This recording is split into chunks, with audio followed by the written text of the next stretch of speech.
תעשו במחברות שלכם את תרגיל 19 בבקשה. אני אקריא אותו. המחירה של מפוחית פה היה X שקלים. זה המחיר היסודי שלה. המחיר שלה ירד ב-14%.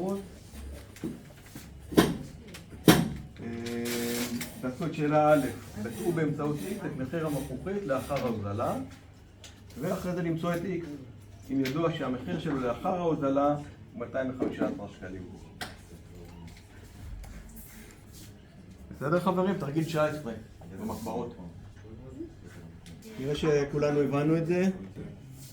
אז במקרה הזה המחיר של המפוחית ירד ב-14%, נכון? אז הנוסחה שלי היא 100 פחות. תהיו איתי חבר'ה? התרגיל שלי הוא 100 פחות כמה אחוז? 14%.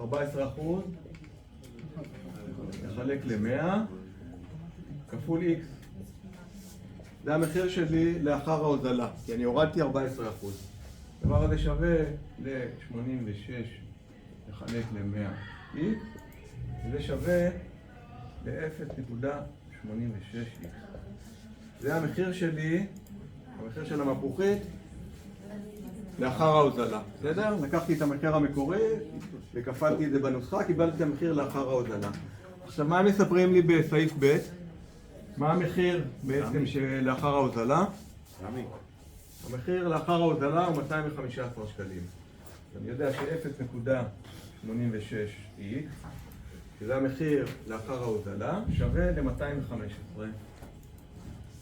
עכשיו, מה אני עושה פה בשביל לחלק את X?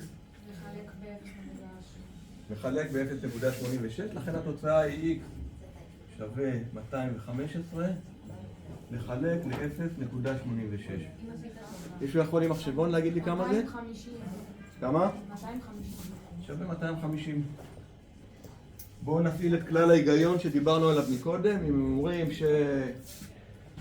שהמחיר לאחר ההוזלה הוא 215 והם הוזילו ב-14%, נראה די הגיוני שהמחיר לפני ההוזלה הוא 250. המחיר הוא קצת יותר גבוה.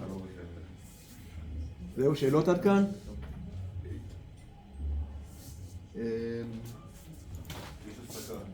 מעניין סתם לדעתי.